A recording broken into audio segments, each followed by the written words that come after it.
खरं तर सर्वप्रथम मी आलेल्या सर्व पत्रकार बांधवांचं, एखादा शांतकुमार परिवार आणि आम्हा या भावंडांच्या वतीनं खूप खूप धन्यवाद ऋण व्यक्त करतो. खरं तर गेली अनेक वर्षापासून हा प्रवास सुरू झाला. जवळपास मला आता 25 वर्ष या कापड व्यवसायात होतं. मला सांगायला तुम्हाला आनंद वाटेल की ज्या प्रांगणामध्ये दुपारचा लंच केला, दुपारचं जेवण ज्या जागेत केलं त्या जागेतच आज 25,000 स्क्वेअर फुटाचं शोरूम ईश्वराच्या माध्यमातून तुमच्या सहकार्यानं होतं, याचा मला खूप मोठा आनंद आहे. कारण मी महात्मा गांधी महाविद्यालयाचा स्टुडंट आहे. पानपट्टे सर असतील, ढोकळे सर असतील, यांच्या मार्गदर्शनाखाली आम्ही शिक्षण घेतलं. तुम्हीही सगळेजण इथंच शिक्षण झालं असावं आपल्या सगळ्यांचं. चिखली गावातनं जन्म घेतला, शेतकरी कुटुंबातनं, आणि तिथून पुढचा हा प्रवास द्वारकादास श्यामकुमारमध्ये मी 1997ला, म्हणजे तुम्हाला सांगायला मला ही आवडेल की मी हेल्पर म्हणून लागलो आणि पोचा मारायचं काम पहिल्यांदा मी करत होतो. बाथरूम धुवत होतो. दररोजचं 3 बाथरूम धुवायचं काम माझ्याकडे होतं. पोचा मारायचं काम, 6 मजली बिल्डिंगचं पोचा मारायचं काम माझं दररोजचं होतं. ग्राहक असेल, तिथले सिनियर्स असतील, त्यांना चहा पाणी सुद्धा द्यायचं काम त्या काळात मला करावं लागलं. आणि तिथून पुढचा प्रवास तो आजचा. खरं तर तुमच्या सगळ्यांच्या याचं सगळं श्रेय जेवढं मी ईश्वराला देतो ना, त्यापेक्षाही जास्त मी माझ्या ग्राहक राजाला देतो. त्यांच्यामुळं एक छोट्या खेड्यातला तुकाराम, म्हणजे एक तुक्या असणारा आज तुकाराम होऊ शकला, याचं सगळं श्रेय माझ्या सर्व ग्राहक राजाला जातं. आणि काका, बरेच दिवसापासून म्हणजे इच्छा होती की तालुक्याला पहिलं खरं तर आमच्या द्वारकादास श्यामकुमारची शाखा होत नव्हती, कंपनी मान्यता देत नव्हती. तरी पण आपला तालुका म्हणून सदाशिवने निर्णय घेतला आणि आम्हाला द्वारकादास श्यामकुमारचं काही दिवस नाव देता आलं नाही, म्हणून आपण अहमदपूर टेक्सटाईल मार्केट दिलं, ATM नावानं सुरुवात केली. मग हे करण्यापाठीमागची भूमिका काय होती, तर मी आज आणि त्यावेळेस प्रामाणिकपणे सांगितलं की याच्या माध्यमातून आम्हाला पैसे तर भेटतातच. बिझनेस करत असताना पैसे मिळणार यात दुमत नाही, पण आपल्या गावातल्या बेरोजगारांना रोजगार मिळावं हे मोठं स्वप्न उभं असेल आमचं, की माझा मराठी माणूस घरात नाही बसला पाहिजे. ठीक आहे, 90, 97, 98% कुठं ना कुठं लागतील, पण जे 60% त्यांनी जगायचं नाही का, त्यांनाही जगण्याचा अधिकार आहे. त्यांना कुठं तर रोजगार मिळाला पाहिजे आणि तो आपल्या गावात मिळाला पाहिजे. आज 25,000 स्क्वेअर फूटचं हे शोरूम उभा करताना मला सगळ्यात जास्त मोठा जर आनंद कुठला होत असेल ना, तर आज इथं 250 मुलांना रोजगार देण्याचं काम या माध्यमातून होतं. 250 जरी धरलं तर 1000 परिवार, म्हणजे 1000 लोकांचं कुटुंब हे दुकान चालवणार आहे. आणि त्याचा एक वेगळा आनंद असतो. आज जवळपास आज आमच्या सगळ्या ग्रुपमध्ये जर बघितलं ना, तर 4,500 मुलं काम करतात. मी जिथं काम करायला लागलो त्याच्यानंतर माझ्याकडनं देवानी काम करून घेतलं आणि आज 4,500 मुलांना रोजगार देण्याचं काम या द्वारकादास श्यामकुमारच्या माध्यमातून झालं. काका, नुसतं काम देणं महत्त्वाचं नाही, किंवा त्यांना संस्कार देण्याचं काम केलं. तुम्ही बघितलं असं की आमच्या इथला मुलगा तुम्हाला कधी, आता 10 वर्ष तरी जवळपास झाला असेल, बुद्रुक पाटील असतील, महेशराव असतील, गिरीसाहेब, तुम्ही सगळेच जाता येत असतात. माझा मुलगा आरोगंड कधी बोलणार नाही. आम्ही व्यवसायासोबत संस्कार, आईवडिलांना सांभाळणं आमच्या इथं कंपल्सरी. आम्ही मुलांना सांगतो, पैसा किती उद्या, आईवडिलापेक्षा जगात देव नाही ना कुठला, कोणी मोठा नाही. आईवडील हे सर्वोच्च आहे. मग त्यांनी आईवडिलाला सांभाळलं पाहिजे, आपल्या परिवाराला सांभाळलं पाहिजे, व्यसनापासून दूर राहिलं पाहिजे. व्यसन करणाऱ्याला आम्ही दूर ठेवतो. स्वतः आम्ही माळकरी आहे. आम्ही तिघे भाऊ साधी सुपारी करत नाहीत आणि तेच पोरांनाच आचरण देण्याचा प्रामाणिक प्रयत्न करतो. मग ह्याच्यासोबत आपलं राष्ट्रप्रेम राहिलं पाहिजे. व्यवसाय तर करायचाच आहे, तर आपलं एकही दुकान असं नाही की त्या दुकानची सुरुवात राष्ट्रगीतानं होत नाही. आता ह्याच्यातलं सगळ्यांना अनुभव घेतला असेल तर तपस्या राष्ट्रगीतानं सुरू होणार आहे. देशातलं कापड व्यवसायाचं पहिलं सुरू असावं. बरं, हे करण्यापाठीमागची भूमिका काय ते सांगतो तुम्हाला. भुईंभाऊ एकदा दुकान करायचं ग्रामीण भागातला, आपण सगळे ग्रामीण भागातले होतो. आणि पहिलं काय होतं, बालेरावजी आपल्याकडं फक्त सांगितलं जायचं, म्हणजे जातीबद्दल बोलू नये, पण मी एक सहज सांगतो की आपल्याकडं टिपिकल होतं, किंवा मारवाडी, गुजराती, सिंधी लोकांनी हा व्यवसाय करावा, आपण खरेदी करावी. आणि मग त्यांनी एक अशी भावना उत्पन्न केली की लिनन हे आमच्या शेतकऱ्यांनी घालू नये, भारी साडी आपल्या महिलांनी घालू नये. आणि ते कुठंतरी मनात असं झुपायचं की माझ्या शेतकरी बांधवांनी लिनन का घालू नये. आणि मग त्याच्यासाठी मी जीवाचं रान केलं. आणि आज तुम्हाला सांगतो की जेवढा कपडा स्वस्त द्वारकादास श्यामकुमार विकतो, तेवढं मी तुम्हाला 100% सांगतो भारतात कुणीच विकू शकत नाही. आज एवढं स्वस्त विकण्याचं काम आपण या ठिकाणी करणार आहोत. हे दुकान टाकण्यापाठीमागची सगळ्यात महत्त्वाची भूमिका ही आहे की आपण हे DS मिल चालू केले आता. सर शिवाजी सर आपले आता जवळपास भारत देशामध्ये 100च्या पेक्षा पुढं मोठे दुकान झालेत, शाखा झालेल्या आहेत. जवळपास 7 मिल आहेत आणि 2200 करोडचं टर्नओव्हर असणारं हे देशातलं पहिलं ग्रुप आहे. एवढा मोठा टर्नओव्हर आहे. आणि अगदी प्रामाणिकपणे मी तुम्हाला माझं बोलणं झाल्यानंतर मी काही साडीची व्हरायटी आणि रेडीमेड दाखवतो. आपल्याला विश्वास पटणार नाही, आपल्याला कल्पना नाही पटणार एवढ्या कमी किमतीमध्ये. आणि हे काही ओपनिंग पुरतं नाही, मी हे तुम्ही खरं तर अधोरेखित करून ठेवा. हे ओपनिंग पुरतं नाही. जोपर्यंत आमचा द्वारकाधीश श्यामकुमार आहे तोपर्यंत हाच रेट कायमचा राहील. नाही तर बरेच वेळेस असं काय बघा, शेवटी कॉम्पिटिशनमध्ये समोरचं आमच्याबद्दल काय बोलल, आम्ही त्याच्याबद्दल काय बोलल ते काही महत्त्वाचं नाही. तुम्ही ॲक्च्युली बघितलं पाहिजे. आपण एखाद्याला राजा का म्हणतो, छत्रपतींना राजा का म्हणतो, तर तो इतिहास वाचल्यामुळं म्हणतो.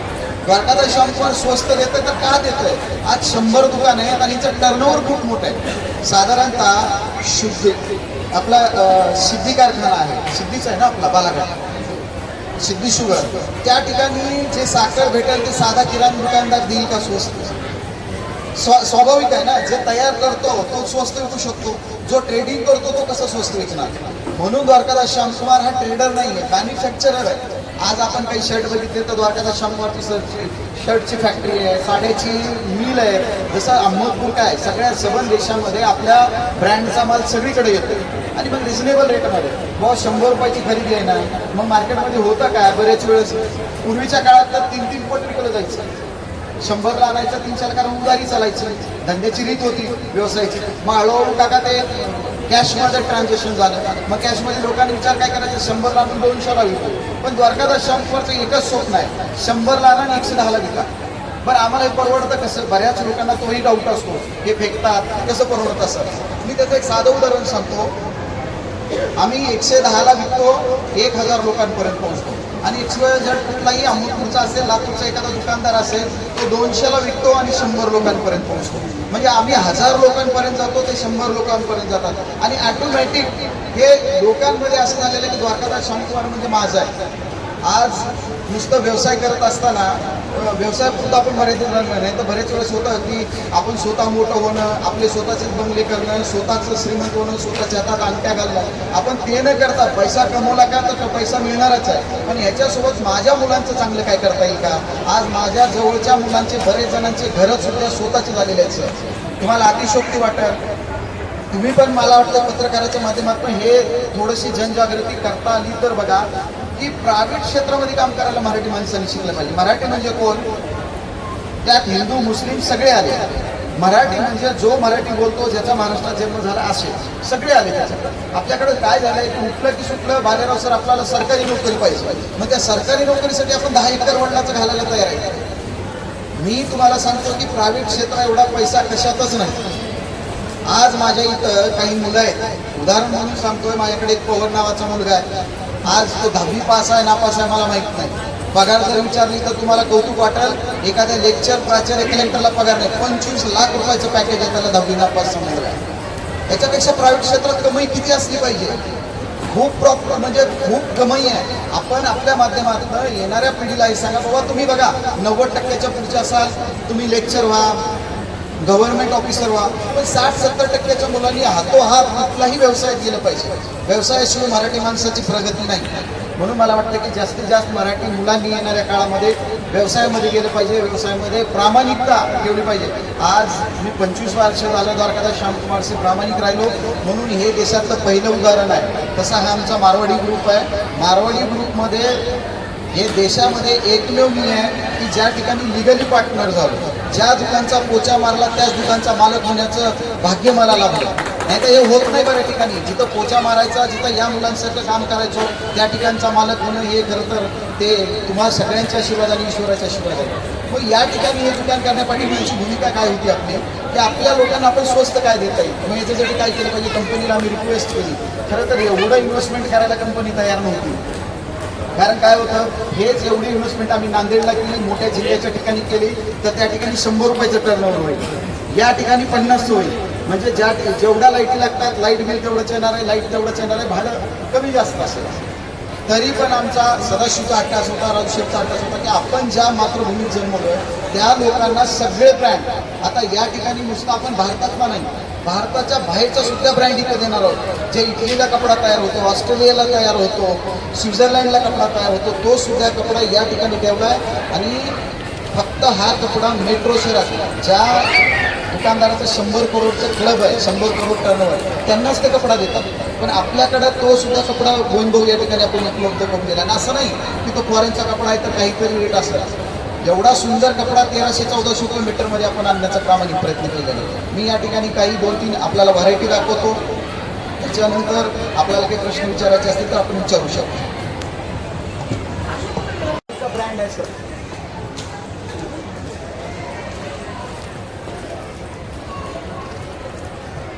हा आमच्या सिल्क मधला काठपदराचा काका प्रकार आहे. अतिशय सुंदर साडी, याला ब्लाऊज वर खूप चांगला आहे. हे साडी आपण साधारणतः मार्केटमध्ये कुठल्याही रिटेलर बंधूकडे घ्या.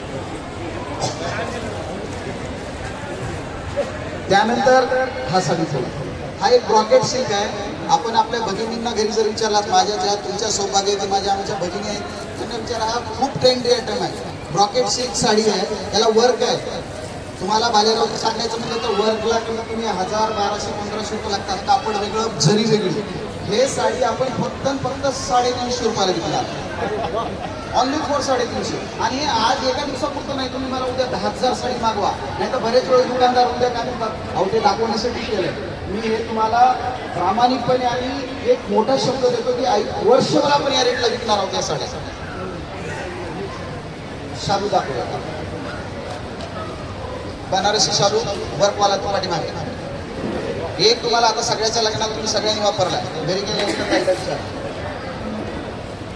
हे बनारसी शालू आहे. तुम्ही बघितलं असेल प्रत्येकाच्या लग्नात, किती जणांच्या लग्नात होता आणि आजही वापरला जातो. लग्न याच्याशी होतच नाही आपल्या मराठी माणसांचं. हे शालू आहे. आता हे साधारणतः 6,500 रुपये चांगला दुकानदार विकतो, 6,500-5,000 विकतो. हे मिलमध्ये काय भेटणार आहे तुम्हाला, 899 रुपये. या रेटला कुठंही जर दिला तर 1 लाखाच्या साड्या फुकट. हे रेकॉर्डिंग विषयी सांगतो मी तुम्हाला. 900 रुपयाला फक्त शालू. 5,500-6,000-7 हजाराच्या खाली कुठलाच दुकानदार विकू शकत नाही. ते एक साडी दाखवतो कुठलाच आहे. आता हे बघितलं असेल ना तर आहे 11,000 रुपये किमतीचा, पण हा सुद्धा भेटणार आहे 900 रुपयाला सर. तर तुम्ही आज घरी नेऊन ट्राय करा, फक्त दाखवा घरी. आणि जर ताईने सांगितल्या 5,500-6 हजाराच्या खाली साडी भेटते, मी फुकट देऊन टाकतो. अहमदपूरला सगळीकडे भेटतो ब्रँड. बघा, सगळ्यात महत्वाचं आणखी एक तुम्हाला नमूद करू इच्छितो पत्रकार बांधवांना की स्वस्त देत असताना ब्रँड दिला पाहिजे. ऑर्डिनरी ब्रँड कुणीही देऊ शकते. समजा आता माझा टेलर लावला ना, ते मध्ये एक आलता आपल्याकडे थोडासा XYZ.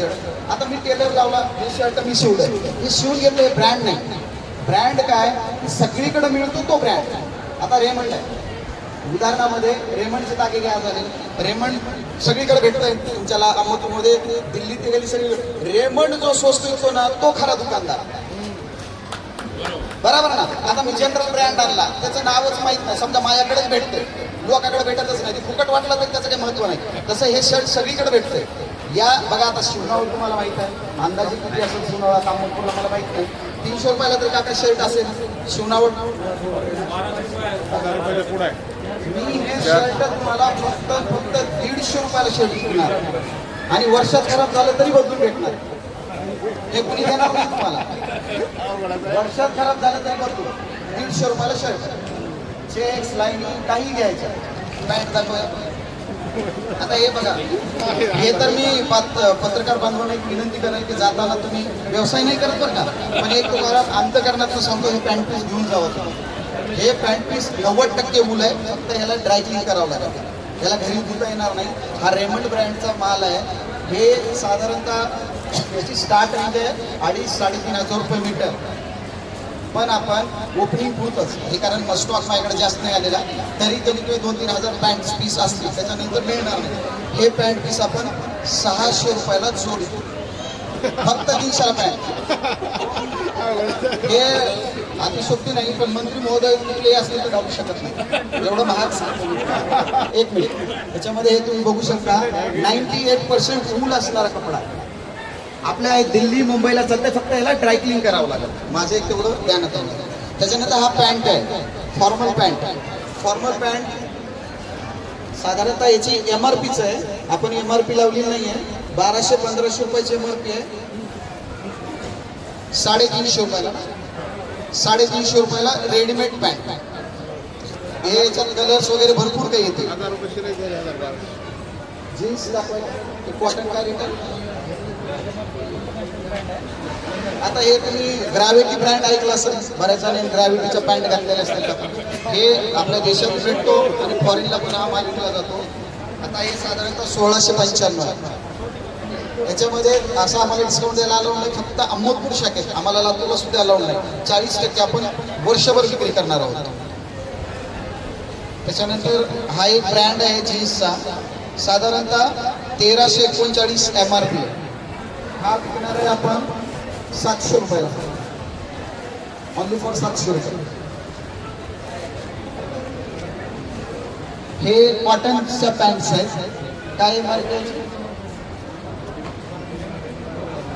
1200 नंबर. अच्छा, हे MRP आमची नाही बरं का, हे ब्रँड मी बनवत नाही आहे, जे कंपनी चालेल तेच प्रामाणिकपणे सांगतो. हे आपण 350 रुपयाला विकणार आहे. हे 350 रुपयाला. असे अनेक प्रकार आहेत. ते शर्ट दाखव 640 मध्ये. आता हा एक ब्रँड आहे, आपण ऐकलं असेल. हे आताही उद्या, आज जाऊन तुम्ही उद्या जाऊन तयारी करू शकता. रेड फ्लेम ब्रँड आहे. त्याच्यानंतर हा सिट्रस म्हणून आहे, इंटरनॅशनल ब्रँड आहे. काय रेट आहे त्याचे? आपल्याला 550 रुपयाला भेटते. म्हणजे 1200, 1300, 1100 रुपयाची जे MRP असेल त्यामध्ये 10-15% डिस्काउंट कुठला चांगला दुकानदार देऊ शकतो. पण आपण डायरेक्ट 500-550 रुपयाला विकणार आहे. हे ड्रॅगन हिल म्हणून तुम्ही आता नेटवर सुद्धा सर्च करू शकता. ड्रॅगन हिल आहे.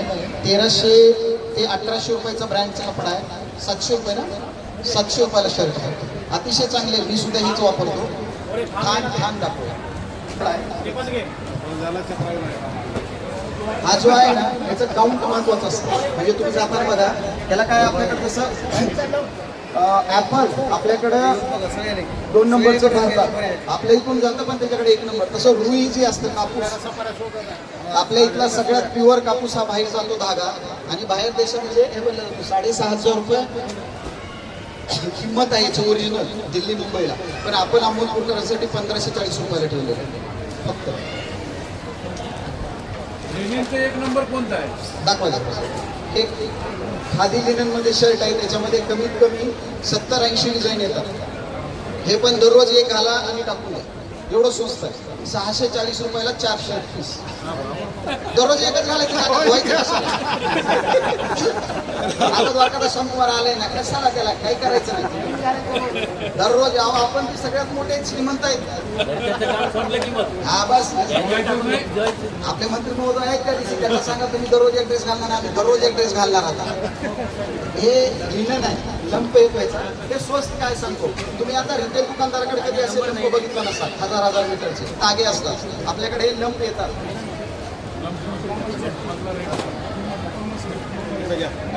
हे आताही जसं 600-500 रुपयाचे MRP आहे, 249 रुपये मीटर देणार आहे. त्याच्यात खूप सारी व्हरायटी उद्यापर्यंत जमा होईल. टॉप आहे, एक फक्त दाखवतो आणि मग आपण थांबू. हे आमच्या दिदीसाठी हे टॉप आहे. हे जो टॉप आहे, साधारणतः कपडा ह्याचं मेकिंग चार्ज बघितला तर एकदम 1000 रुपये घेऊन यायचे, आणि 10 दिवसाचे कपडे फुकट. 1000 रुपयाला 10.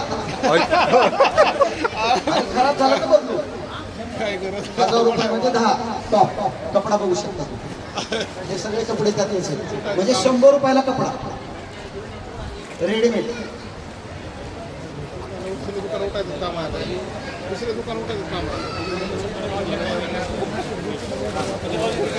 मेकिंग चार्जेस कसे ऍडजस्ट करणार?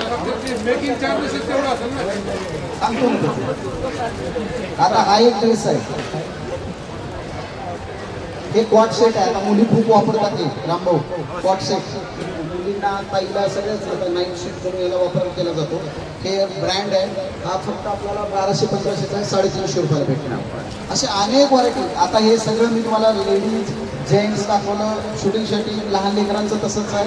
हँडलूममध्ये आता माझ्यापैकी बहुतेक पत्रकार बांधव काही गेले होते. 100 रुपयाला 4 असतं, 100 रुपयाला आता तुम्ही बघितलं. अशा अनेक गोष्टी आहेत. पांघरायचं असेल, ब्लँकेट असतील, तुम्ही जे गोष्ट सांगाल ती अगदी एकदम स्वस्तच्या स्वस्त किमतीमध्ये आपण या ठिकाणी उपलब्ध करून देण्याचा प्रयत्न करणार आहोत. ह्याच्यासाठी मला खरं तर आज ही पत्रकार परिषद घेतली बाबा का घेतली, तुमच्याकडनं आम्हाला काय पाहिजे. हा, हे ब्लेझर दाखवतो तुम्हाला. हे बरेच जण वापरत असाल ना आपण. साधारणतः काय रेटला घेतात एक आपण घरगुती चर्चा करतो. त्याचं काही रेकॉर्डिंग बाहेर जाऊ देऊ नका. 1100 रुपयाला. ह्याच्यात एवढ्या डिझाईन सुंदर आहेत ना, अतिशय सुंदर डिझाईन. आणि कपडा एकही बघितला शिलाई किती टोटली प्युअर कपडा. शिलाई किती आहे? हे सगळे 1100 रुपयाला. शिलाई जास्त आहे ना. हे त्यानंतर ह्याचं सध्या क्रेज आहे मोदी जॅकेट. ह्याच्यात तुम्हाला प्लेन वर्क डिझाईन सगळं काही भेटेल. याची शिवणावळ मला वाटते साध्यात साधा टेलर 1000 ते 1200 रुपये घेतो. आमच्या लातूरला इंडिया टेलर आहे तुमच्या इथला, आम्ही तिकडे गेले त्याला 1500 रुपये घेतात. मलाही 1500 घेतात. आम्ही देणार आहे तुम्हाला फक्त 499 रुपयाला रेडीमेड. हे आवाज आहे. काही घ्या, याच्यातलं ब्रँड हे सगळं वर्क असेल, प्लेन असेल, हे डिझाईन. आता हे तुम्ही कल्पना नाही करू शकत. हे मीटर जर बघायला गेलं ना 750-800 रुपये मीटरचा कापड आहे शिलाई वेगळी आणि शिलाई वेगळी. पण हे सगळे जॅकेट्स आपण उद्यापासून उपलब्ध, म्हणजे आजपासून झालेत, येणाऱ्या 9 तारखेपासून सगळ्यांसाठी ओपन करणार आहोत. 499 रुपये आणि वर्षभर आहे. असं नाही. आता मी मग तुमच्याकडनं काय अपेक्षा आहे तेवढी सांगतो आणि मग तुम्हाला काही प्रश्न विचारायचे असतील तर तुम्ही विचारू शकता. मला किंवा आम्हा सगळ्यांना आज पत्रकार परिषद घेण्याच्या पाठीमागची भूमिका ही एवढीच आहे की तुमच्याकडनं अपेक्षा दुसरी तिसरी काही नाही, फक्त तुमचा आम्हाला आशीर्वाद पाहिजे. याच्या व्यतिरिक्त आम्हाला तुमच्याकडनं कुठलीच अपेक्षा राहणार नाही आणि आयुष्यात करणारही नाही. कारण एक मराठी माणूस आहे, शेतकरी कुटुंबात जन्मलोय. उठणार नाही, मातणार नाही, घेतलेला वसा टाकणार नाही, हे आयुष्यभराचं स्वप्न आहे. कधीही आम्ही चुकूनही तुमच्यासोबत उद्धटपणाने मी असेल किंवा माझा मुलगा वागणार नाही. आणि मग मी तुमच्या परिवारातला भाऊ म्हणा, मुलगा म्हणा, जे नातं जोडायचे ते जोडा. त्या पद्धतीनं जेवढं तुम्ही तुमच्या भावाला प्रेम लावता, एका मुलाला प्रेम लावता काका, तेवढं तुम्ही इथून पुढे आमच्यावर प्रेम लावावं. आमच्याकडनं यदा कदाचित चुकून आजच्याही कार्यक्रमाच्या निमित्ताने काही चूक झाली असेल तर मी मोठ्या मनाने हृदयाने हात जोडून माफी मागतो. याच्यानंतर तुमचे प्रश्न झाल्यानंतर आपण स्नेहभोजन सोबतच करणार आहोत. आपल्याला जर काही विचारायचं असेल तर आपण विचारू शकतो. धन्यवाद.